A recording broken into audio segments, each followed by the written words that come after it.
올해부터 성도 여러분들에게 말씀하기를 요한계시록을 함께 공부하겠다고 했습니다. 그래서 첫 주부터 그렇게 공부하고 있습니다. 강의와 설교를 통해서 요한계시록의 말씀을 바르게 알아가려고 하고 있습니다. 그래서 올해 첫 주에는 일단 첫 번째 강의를 하였고, 두 번째 강의는 오늘 오후에 할 것입니다.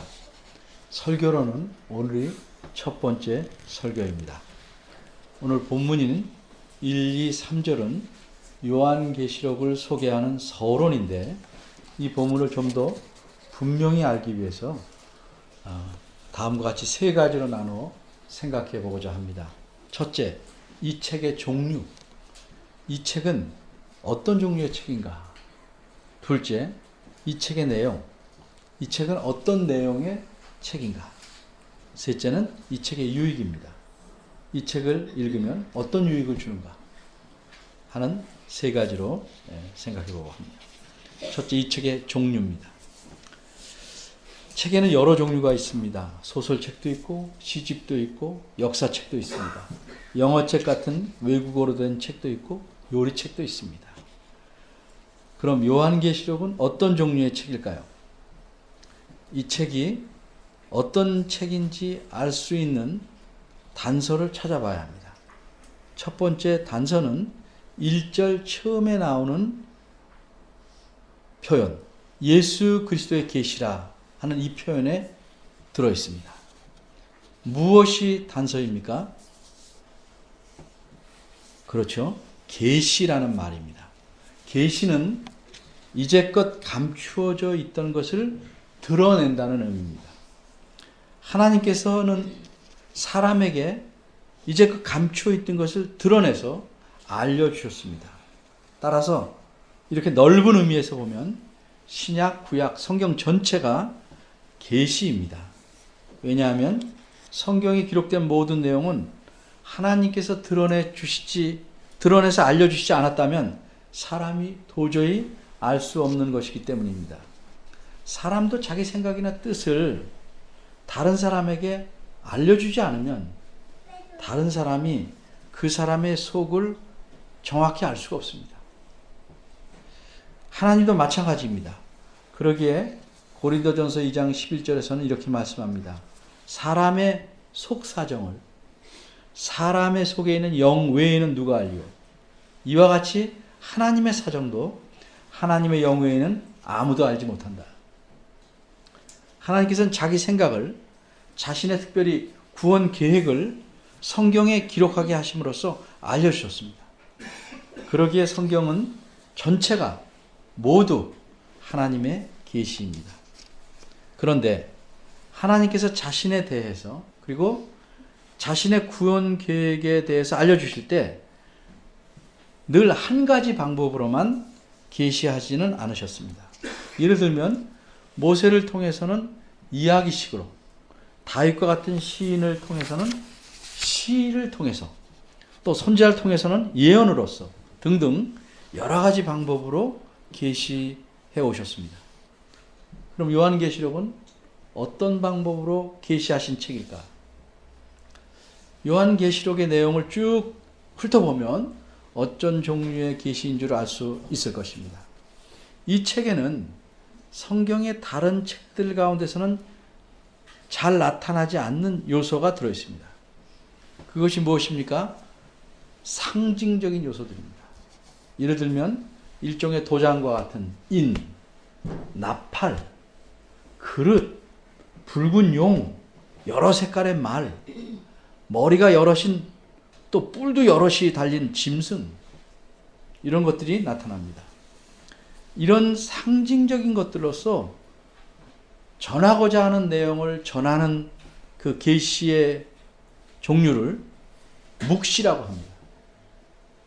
그래서 어떤 분들은 요한계시록을 묵시록이다 이렇게 말하기도 합니다. 이처럼 요한계시록은 여러 가지 상징들로서 하나님 자신의 뜻을 계시해 주신 묵시의 책입니다. 그런데 이것만은 아닙니다. 요한계시록에는 이 책이 또 다른 어떤 종류의 책이라는 사실을 알려주는 단서가 또 나옵니다.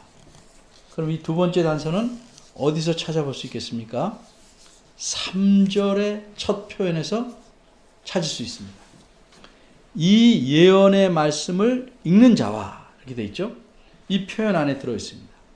여기서는 요한계시록을 가리켜 예언이라고 말합니다. 예언이란 넓은 의미에서는 하나님께서 선지자들에게 주셔서 전해라 하는 말씀 전체를 가리킵니다. 그러기에 그 예언에는 미래에 대한 것만 있는 것이 아니고 과거나 현재에 대한 내용도 있게 마련입니다. 그런데 이 책에서 예언이란 내용을 쭉 살펴보면 좁은 의미에서 사용했습니다. 주로 가깝든지 멀든지 어쨌든 미래에 대한 내용을 예언이라고 말한 것입니다. 따라서 요한계시록은 묵시의 책이면서 동시에 예언의 책입니다. 그런데 요한계시록이 어떤 종류의 책인지를 알려주는 단서가 또 하나 있습니다. 이 세 번째 단서는 어디에 있습니까? 아무리 찾아도 안 나옵니다. 오늘 읽은 데서는. 네. 오늘 읽은 다음 구절 4절 첫 부분에서 나타납니다. 요한은 아시아에 있는 7 교회에 편지하노니, 이 말에서 우리는 요한계시록은 편지다 하는 사실을 알 수 있습니다. 그런데 사실 원문에서는 편지하노니 라는 표현은 없습니다. 원문을 정확히 번역하면 요한이 아시아에 있는 7 교회에게 이렇게 되어 있습니다. 이처럼 보내는 사람이 누군지, 받는 사람이 누군지, 그리고 우리말 성경의 5절 중간에 나타난 인사말, 은혜와 평강이 너에게 있기를 원하노라, 이런 것을 볼 때 이것이 편지인 것이 분명합니다. 따라서 우리말 성경에서는 편지하노니라는 말을 번역할 때 덧붙여서 읽는 사람이 잘 알 수 있도록 도와준 것입니다. 따라서 요한계시록이 어떤 책인지를 알려주는 이 세 가지 단서를 종합하면 요한계시록은 한마디로 이렇다고 말할 수 있겠습니다.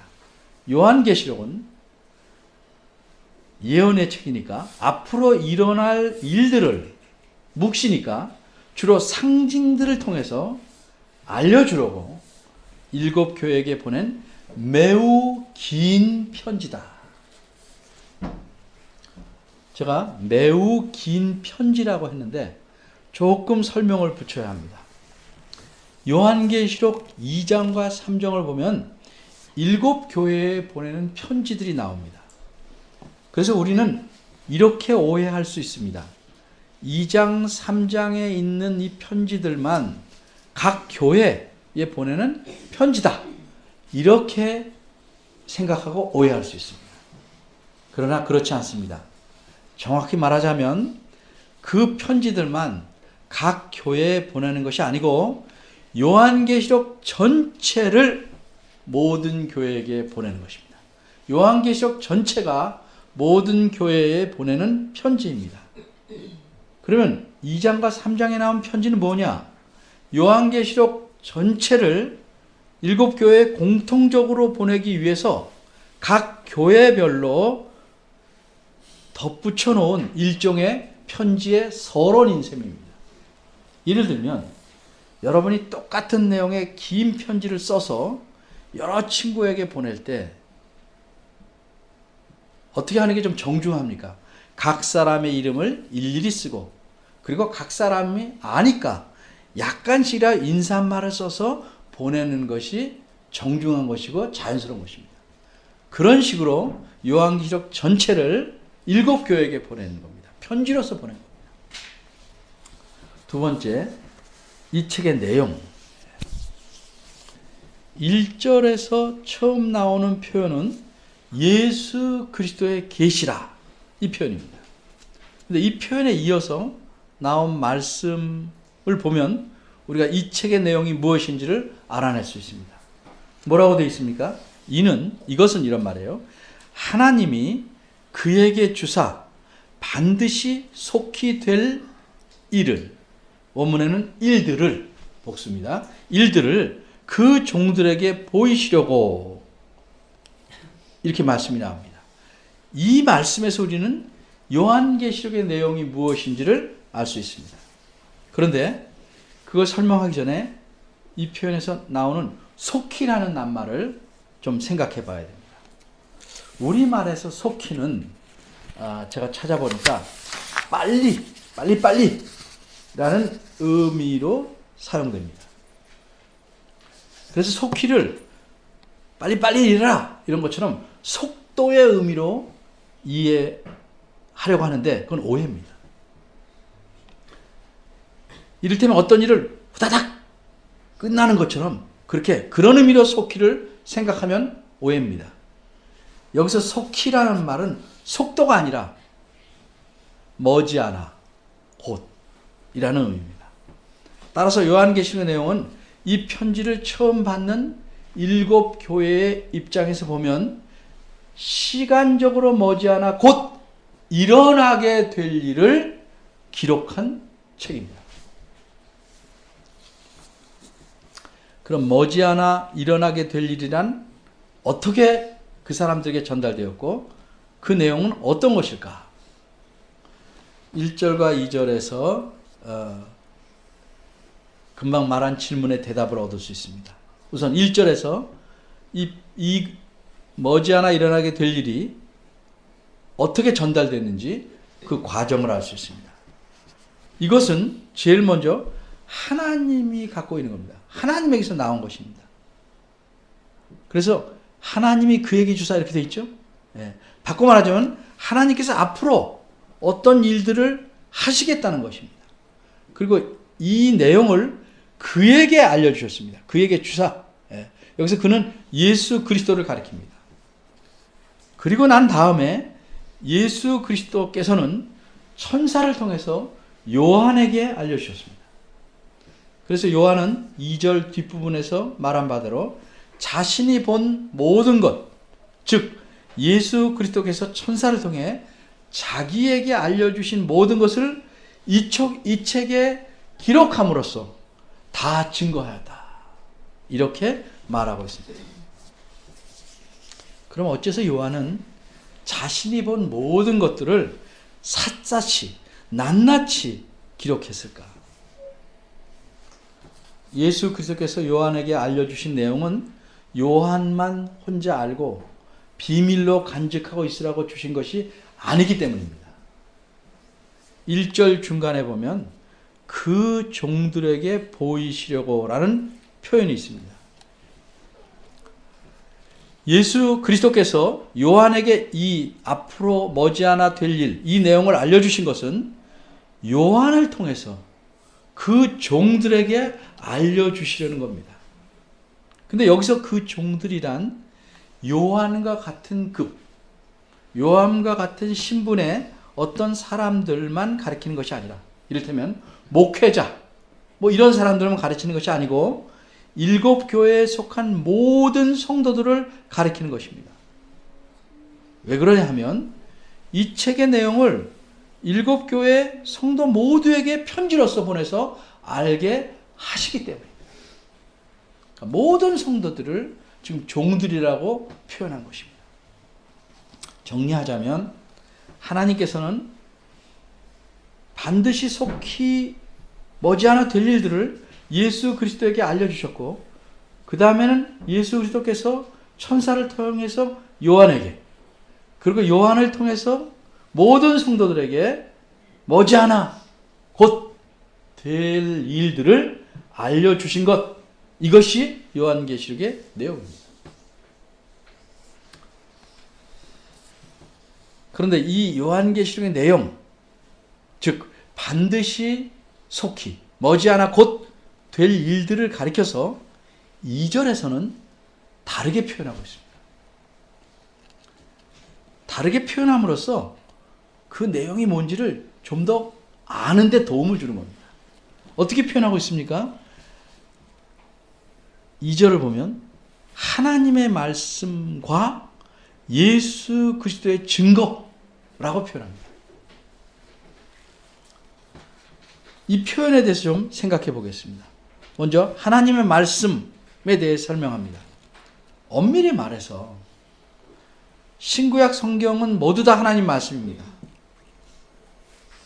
그럼 여기서 2절에서 하나님 말씀이라는 것도 그런 일반적인 넓은 의미의 뜻일까요?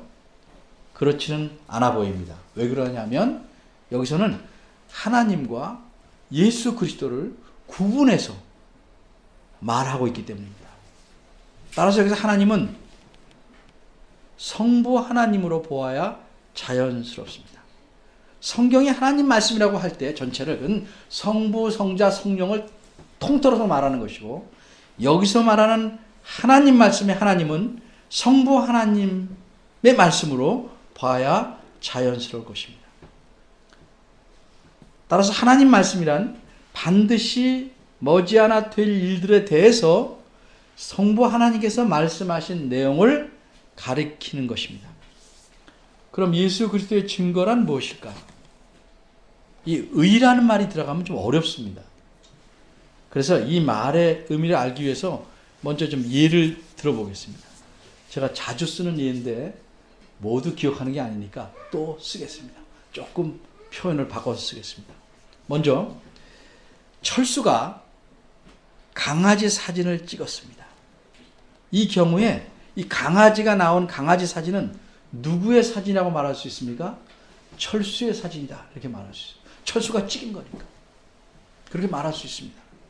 두 번째, 근데 철수가 이번에는 자기가 사진을 찍지 않고 강아지를 멋지게 찍어놓은 사진을 돈 주고 샀습니다. 그러면 이 사진은 누구의 사진이라고 해야 합니까? 역시 철수의 사진이라고 말해요. 그러니까 철수가 자기가 찍은 사진도 철수의 사진이라고 말할 수 있고, 돈 주고 산 강아지 사진도 철수의 사진이라고 말할 수 있는 겁니다. 그런데 친구가 철수를 사진 찍어줬습니다. 그럼 이게 철수가 찍힌 사진을 보고 뭐라고 말할 수 있습니까? 철수의 사진이다 이렇게 말할 수 있습니다.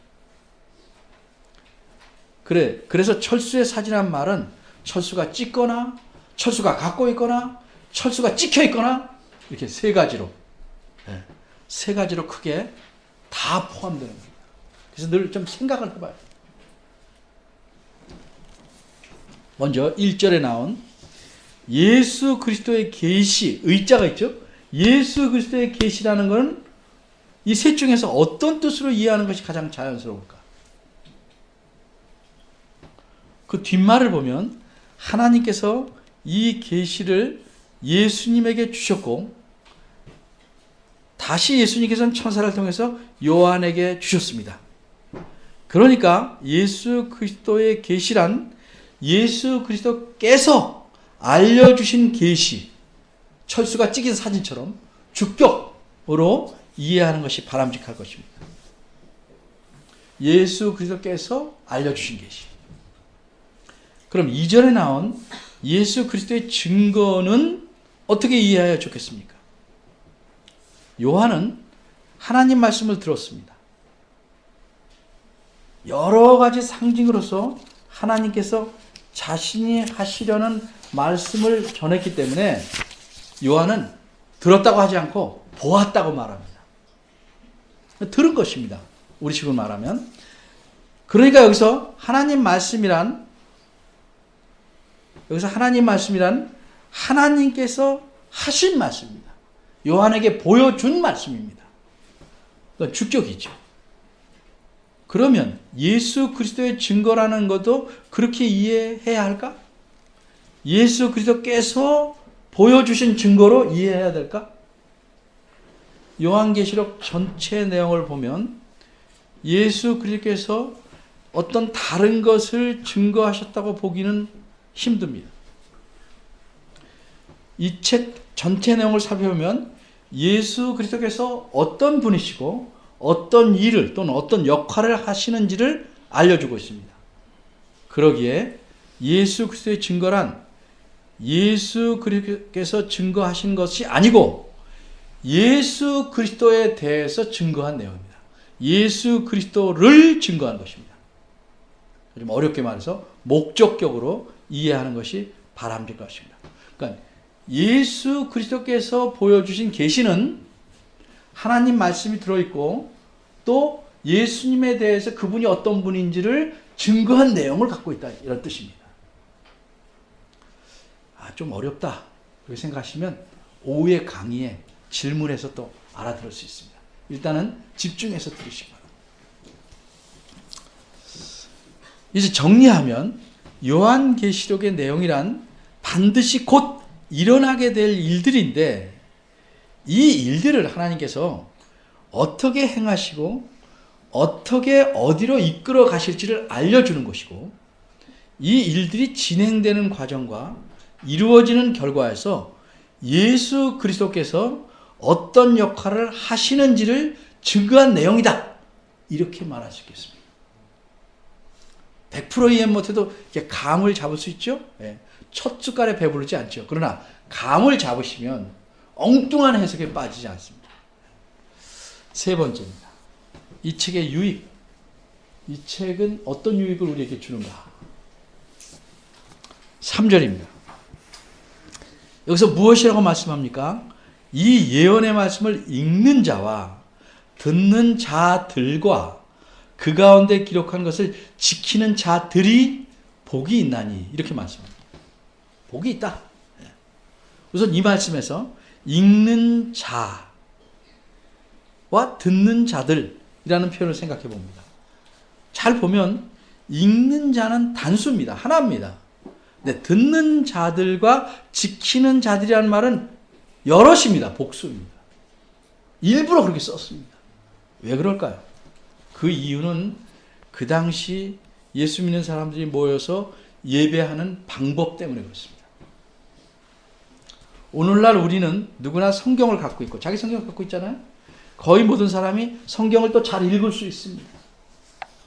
그런데 그 당시에는 모든 성도들이 성경을 갖고 있지도 않았으며 겨우 15%, 100명에서 15명 정도만 글을 읽고 쓸 수 있었다고 합니다. 그러니까 85명 정도는 글을 읽거나 쓸 줄을 모릅니다. 게다가 우리처럼 이렇게 예배하는 것이 아니고 유대인들이 회당에서 하듯 그런 식으로 예배했습니다.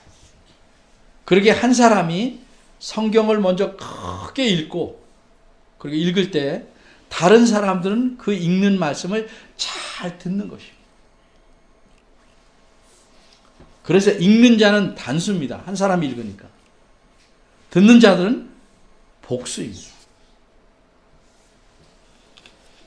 그런데 이렇게 성경 말씀을 잘 듣는 이유는 뭡니까? 그 말씀대로 행하기 위해서입니다. 지키기 위해서입니다. 그래서 그 가운데, 그 듣는 말씀 가운데 기록한 것을 지키는 자들이다, 이렇게 표현한 겁니다. 따라서 이 말씀을 정리해 보면 요한계시록의 내용을 읽거나 들어서 알고 그대로 이 성경 말씀대로, 들은 말씀대로 행하는 자들은 복이 있다, 이렇게 말씀하는 겁니다. 요한계시록을 읽고 지키는 자, 순종하는 자들에게는 복이 있다. 이것이 이 책이 주는 유익입니다. 물론 다른 책들도 그런 유익이 있습니다만 특별히 강조하고 있습니다. 그런데 이 복은 어떤 복인가? 요한계시록 전체에는 복에 대해서 몇 번 말씀했을까요? 이 요한계시록에는 7 교회, 7 편지, 7 인, 7 나팔, 7 대접, 7이란 말이 많이 나옵니다. 이 복이라는 말도 7번 말씀했습니다. 왜 그렇게 했는가는 나중에 설명하기로 하고 7번 말씀한 것이 나타나는데, 그 복이 뭐냐? 그냥 두루뭉술하게 이해하면 안 되고 어떤 것인지는 그 말이 나온 문맥을 통해서 이해해야 바람직합니다. 그럼 오늘 3절의 복은 어떻게 이해해야 될까? 이 문맥을 보면 복이 있나니 다음에 무슨 표현이 나옵니까? 때가 가까움이라, 이렇게 말합니다. 복이 있나니 때가 가까움이라. 우리말 성경에서도 이 흐름을 통해서 이것이 이유구나 하고 알 수 있어요. 근데 원문에 보면 더욱 분명하게 왜냐하면 이라는 낱말을 넣었습니다. 그러니까 복이 있나니 그 이유는 뭘까? 복이 있는 이유는 때가 가깝기 때문이다.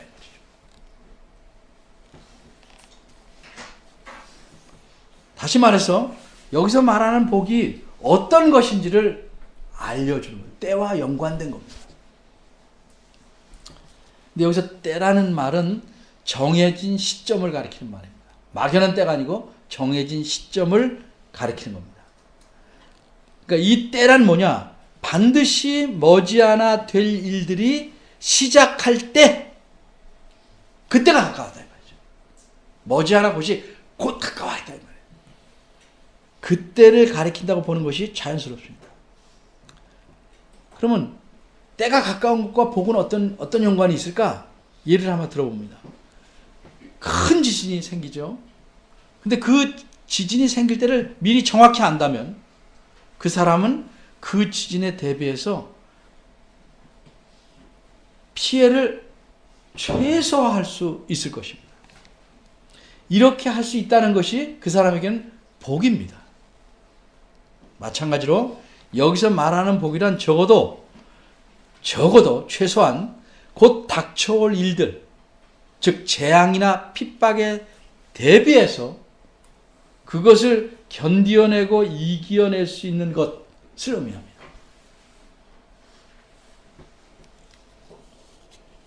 여기까지가 본문을 제가 오늘 설명한 것입니다. 정리해 봅시다.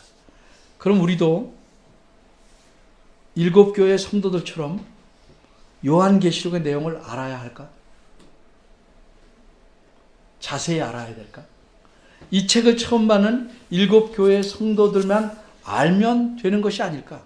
우리는 그저 성경 끝에 이게 있으니까 요한계시록이 이렇게 있구나 정도만 알면 되지 않을까? 어떻게 생각하십니까? 믿음으로 아니요 그러지 마시고 잘 생각해 보세요. 만일 이 책에 들어있는 요한계시록에 들어있는 내용이 그때에 또는 그 이후로 얼마 동안의 기간에 다 이루어지고 더 이상은 일어날 일이 전혀 없다면, 더 이상은 계속되는 게 없다면 우리는 굳이 이 책의 내용을 알 필요가 없을 것입니다. 특별히 과거의 역사를 공부하는 사람들 외에는 보통 우리들은 다 끝난 일인데 알 필요가 없죠. 만일 다 그렇게 끝났다면 이 책이 성경에 포함되어 있을 필요도 없었을 것입니다.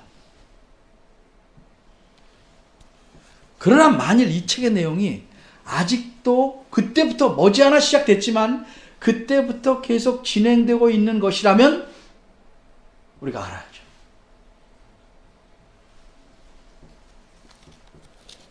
반드시 속히 머지않아 곧 될 일들이라는 것은 그 후에 머지않아 7교회의 성도들에게 일어나기 시작했습니다.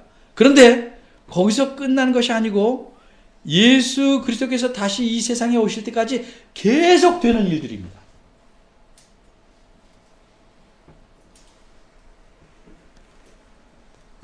그러니까 우리가 예수님이 아직 오시지 않았으니까 이 일과 연관이 없는 것이 아니라 이 일들 안에서 살고 있는 것입니다.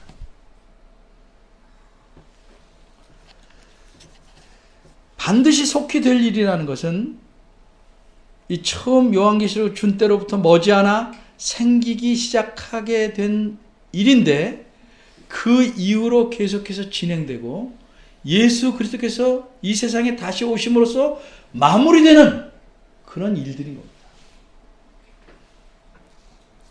그래서 우리는 연관이 없을 수가 없습니다. 그러니까 이 책의 내용을 우리도 잘 읽고 알며 이 말씀대로 지키며 살아감으로써 복을 얻도록 그렇게 힘을 써야 하겠습니다. 기도하겠습니다. 하나님 아버지, 요한계시록 대부분의 사람들이 어렵다고 생각합니다. 우리에게 낯설고 어려운 부분이 많이 있습니다. 그러나 저희들이 이 말씀을 잘 알기를 소원합니다. 깨우치게 하시고 이해하게 하시고 잘못된 사람들이 이상하게 설명하는 것처럼 그렇게 잘못된 가르침에 빠져들지 않도록 저희를 지켜주시고 7 교회의 성도들이 이해했던 것처럼 바른 방향으로 잘 이해해서 하나님이 어떻게 역사를 이끌어 가시고 우리는 누구 손에 들어있어서 이 힘든 세상에서도 어려움은 많지만 안전하게 살 수 있는지를 배우고 감사하는 저희들 되도록 이끌어 주시기를 바랍니다. 예수님의 이름으로 기도합니다.